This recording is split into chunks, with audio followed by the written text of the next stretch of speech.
The Park Gang and regular show have shown some incredible feats throughout the years, from being sucked into an antimatter chamber to dealing with Muscle Man's crazy ex. They proved to be more than capable in any given scenario. But what about one crazy scenario? I'm talking about becoming the champion in the UFC.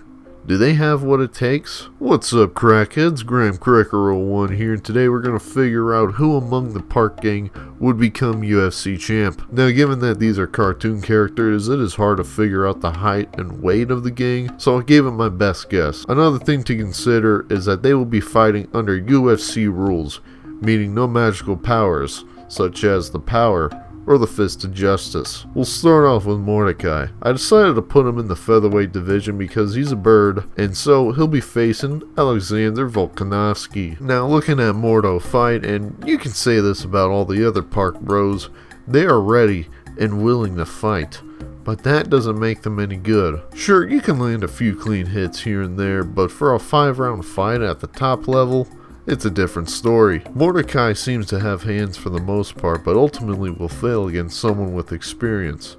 Examples include the Really Real Wrestling League and Starla and her sister. The latter I totally get because Starla is essentially a female muscle man. More on him in a bit. Now you might be thinking, what about Death Kwon Do? Wouldn't that be considered a martial art? I would agree with you, but this is the UFC, and last I checked, joints aren't regulated by the UFC, so no, Volk takes the win, and Mordo is eliminated. Next we have the best bro in the world, Rigby.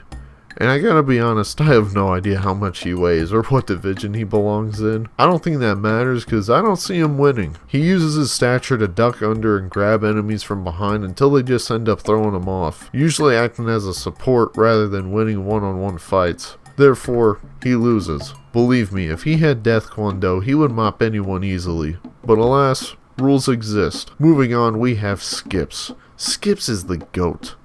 Well, Immortal Yeti, but you get what I mean. You know you're screwed when he says, I've seen this before. Obviously, my bro is an absolute unit, so he goes into heavyweight facing John Jones. Now, Skips is awesome, but he has let himself get hit in situations he should have handled with ease. Like when he kicked a muscle zombie in the nuts and just stood there and let himself get hit. Or when the hammer breaks the couch in front of him and he challenges him just to get smacked in the face. Granted, in this scene he was still in the fight, but he was still hit with an easily avoidable shot. Regardless, when it comes to John Jones specifically, I think Skips has a pretty good chance. Jones likes to strike at a distance, specifically with leg kicks to the knees that wear out his opponent. Could be a problem for Skips, but let's be honest, Skips didn't come to skip.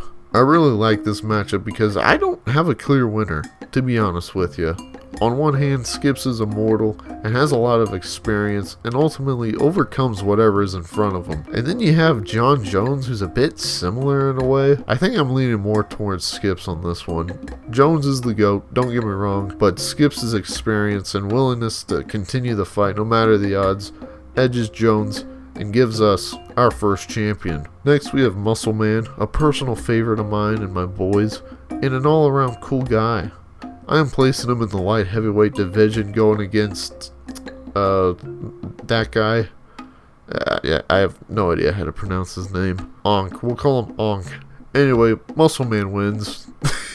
Like everyone else, he is down to brawl and has the strength to back it up. Make him mad enough and he'll go on a full-on retard rage and tear up anything in his path.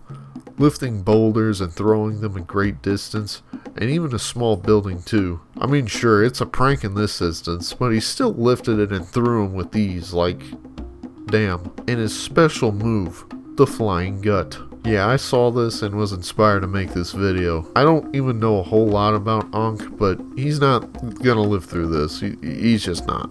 There's no way.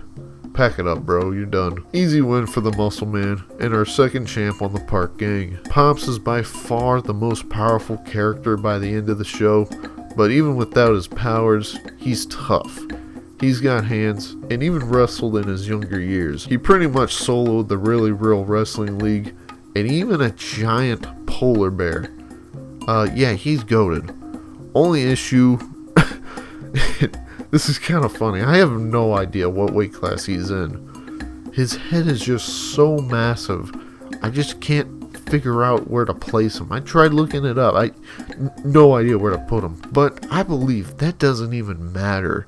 Stick him in any division against anyone in history. He's getting that gold strap, bro. Easy champ. Next we have Benson. And yeah, it's an easy no. Benson is not so much of a fighter. He's a great leader. Sure, his rage can get the better of him and obliterate almost anything, but he won't be able to use it since it's technically magic, I guess. If only he could use his suit, but just like Death Kwon Do, it's not in regulation. Again, I don't know what division to put him in, but I know he's not winning a belt, so there you go. Lastly, we have High Five Ghost, and yeah, he's a ghost. He wins or loses because he's already a ghost. Is he dead? I don't even know. I don't even know if I can allow him to compete or not, but you know, again, these are cartoon characters, so you have to suspend some disbelief. I mean, Skips is a Yeti.